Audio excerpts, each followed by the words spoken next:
Okay. Now, if you look at PQP, okay, like I said, in the beginning of project planning, project quality planning, you will form, after your design and all that, you will form, after setting up the standards of your project, okay, whether which level you want the quality definition to be. The whole concept is that you're having a TQM, product quality management, and product quality management asks you to do things like this, so it asks you to define the level of quality, it asks you to know what is the client's focus, it asks you to talk about measurement driven, it asks you to come up with objectives, asks you to come up with plans, it asks you to come up with the whole manual, and that manual is actually in a form of what we call a quality plan. So you see, TQM is like an umbrella, okay, it's a big umbrella, and under this big umbrella there's many things hanging under that umbrella, so that things that is hanging under the umbrella, one of the major thing is what we have here as a PQP. Okay, so this slide here is only about 8 slides here.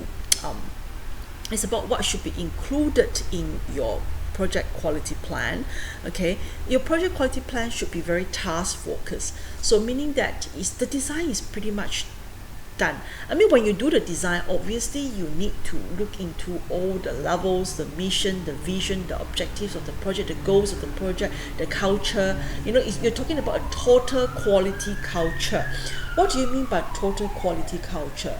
It means that from person A to Z in the company, from everybody, from the auntie who sweep the floor to wash the toilet to the person, the CEO, understand the goals of the quality, understand the goals of quality that is being set about in this particular project. Okay, and then you carry it out. You carry it out accordingly.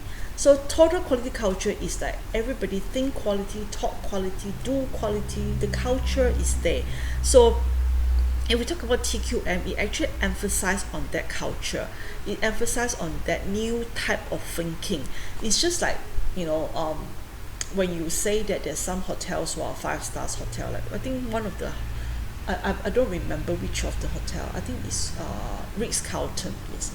When they have this sort of total quality culture, it means that everybody from the auntie who sweep the floor to make the bed, to the bellboy, to the manager, to the reception, to the top management, they all understood the same thing. They all understood that they must give the client, that they must give their customers satisfaction. They must make sure that their comfort is the most important thing. Whatever that is being set up is actually understood, and their job, when they do their job, their part is about fulfilling that particular section of the quality setup or objective itself. So let's say if the setup is make every customers who walk into Ritz-Carlton feel like they are at home. So then the person who's doing housekeeping in the morning, when she sees the person who stay in the room, she will say, "Good morning, ma'am. How was the sleep? It was good. It was not very good. My pillow was a bit too high." So in her capacity, she knows that her objective is to make her comfortable.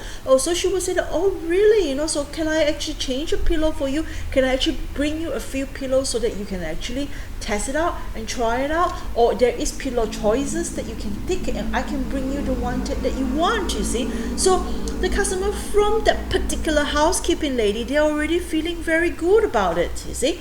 And then when she reached the reception, she was being greeted very nicely, and she said that, "Okay, madam, you want to check out, so let me look into your let me look into your documents, and then I will just take 1 minute, we should just want to sit down there and let me be comfortable, and I will bring the documents to you later, if it's taking a bit too long, you see." So the customer should feel it from every level. You don't have to have a CEO who talks about quality all the time and then forget about the rest of the other people down there who is executing it.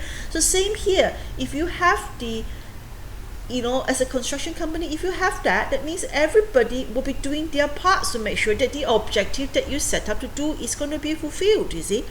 So PQP is within the process, is about the very practical hardcore work that you need to do. So it's actually based on WBS. It's actually based on your work breakdown structure.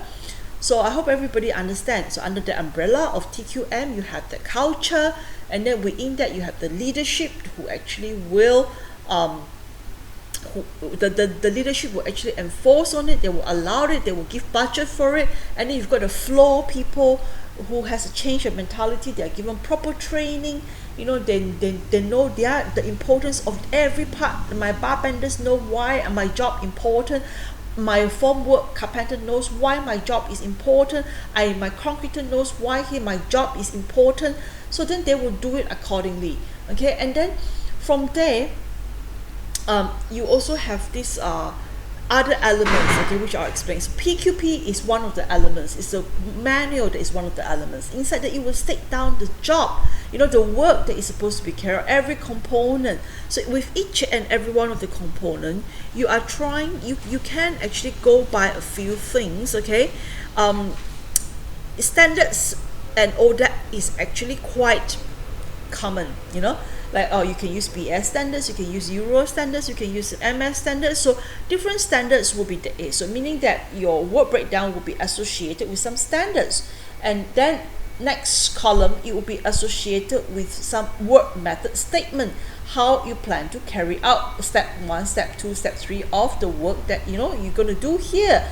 And within each of the steps there, is there anything specific that you need to look into, like materials, like machineries, you know? So work method, material, machineries, the 3 M's are the 3 most common triangle, we call it, in quality management.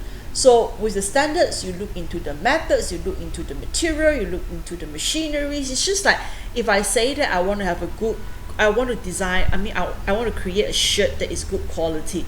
Obviously, I will look at the standards. Will probably be the okay. I can start off with, you know, measuring the body of my customers. I can look into what is the best part of his or her body. You know, what is the most pretty part? What is the most part that what is the part that needs to be covered up? You know, so I look into customers' focus, I look into customers' satisfaction, and then I will look into certain standards of like as a teller, I have certain standards, right? Like, you know, I don't know the tailoring standards lah, but then you must use what, you know, you must, you know, go through certain you must go to certain processes. Maybe there are certain standards, I don't know. So if there's certain standards, you must there must be a tailoring process, a certification of some sort, okay. Then after that, you look at the methods. My method is, I must step 1, step 2, step 3, I must cut it like this, I must, you know, choose my material carefully, or silk will be better, or chiffon will be better, or cotton will be better. And then I'll look into my machineries. Every one of these components will create the final product that actually matters, you see.